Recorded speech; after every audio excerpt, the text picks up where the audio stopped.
Hi everybody, welcome to the OAG RC. As you know, this is now out of the running on the Orchard Raceway this season, and what I've decided to do is just give it a little bit of a tune-up, ready for next season really. I've got some hop-ups that I wanted to start putting onto this, and I just haven't really got round to it yet. So the first thing we're going to do today is we're going to put on these new wheels that I got for it.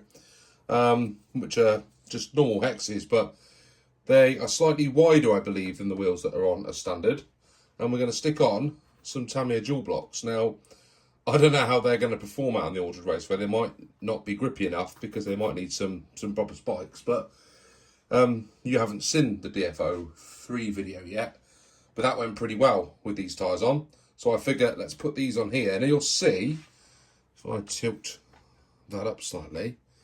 These wheels are slightly bigger than the ones that come on as standard, or the tyres are, and the wheels are. So actually this should give it slightly more ride height as well. So I'm going to put it on and we'll take a look. What I'll try and do is take a ride height measure before I start. I've got one of those somewhere, and then we'll do one afterwards to see what the difference is. So I did have a gauge, but it was made for touring cars, so it didn't work for the buggy. These are the tyres that I've got. They're K compounds.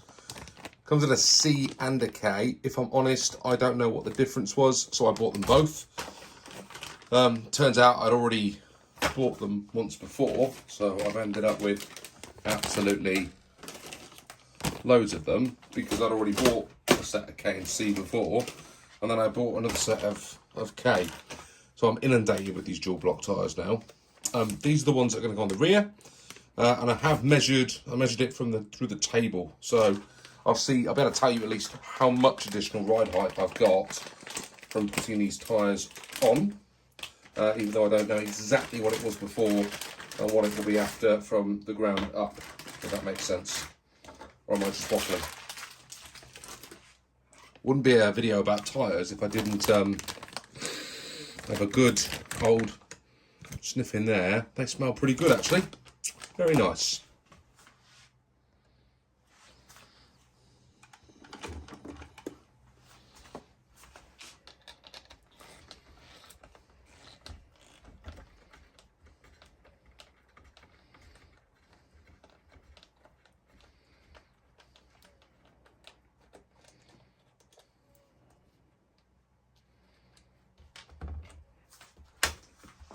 They're not doing too bad, considering this car's been run all over the shop.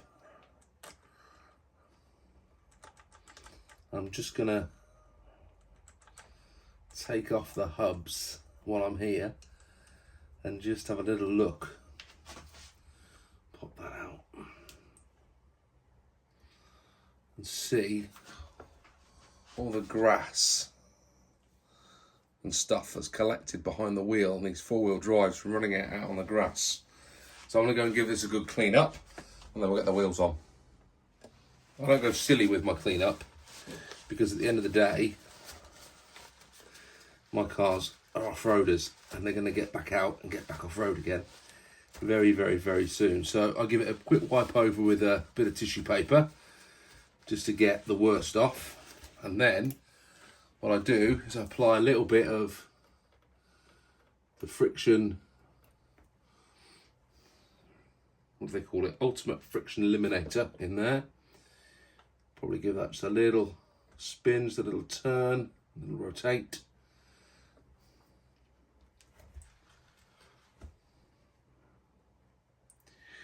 Would be a bit better if I could get the whole bearing out and give it a clean, but I'm not in the mood for doing a full strip down this evening, so we're not going to do that. And then that wheel's going to go back on there, tighten it up.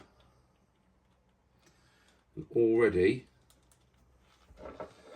I can see the difference that's made to the ride height. Just instantly, that's a beefier wheel on the back compared to what I've just taken off. Slightly wider and also slightly taller. And there's your difference at the front.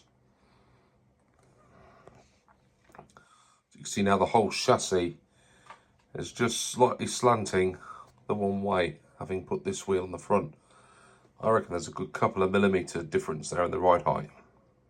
Same view from the back. It's definitely got a taller stance now because of that change in tyre.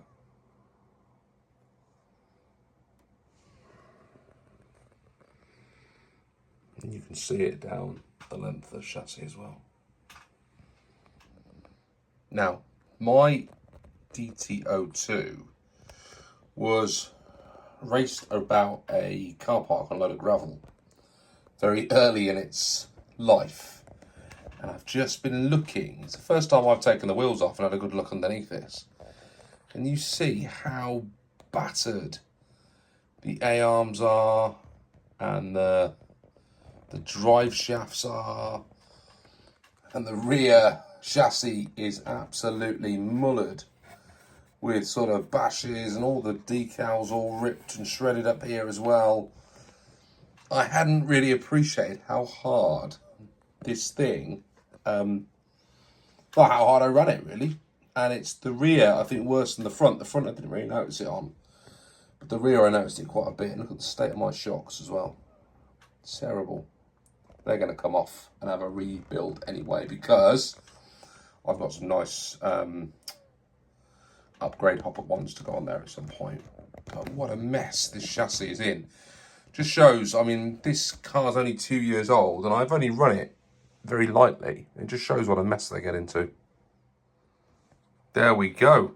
It is all done. And actually, I reckon that's given us about 5 mils of additional ride height underneath that TT02B. It actually looks really good as well. I'm really pleased with that. I think it was a good modification. Didn't really cost me massive amounts of money. The wheels, I think, were about, for the full set, about £12 I think I paid for all those. The tyres were a little bit more expensive, but you have to replace tyres anyway. I can't remember how much I paid for those, but they came in sets of 2 for the rears and a set of 2 for the fronts. Now, I don't know how that's going to run, but we'll certainly later in the season give that a blast. And you never know, maybe you guys will vote for this to be in the redemption final and it gets a chance to have another bash at things, albeit slightly upgraded as well. Can it go under 6 seconds? What do you reckon? I'd love that. Right, guys, that's me for this evening. Thank you very much for watching, and I'll see you all soon on the OAG RC. Bye for now.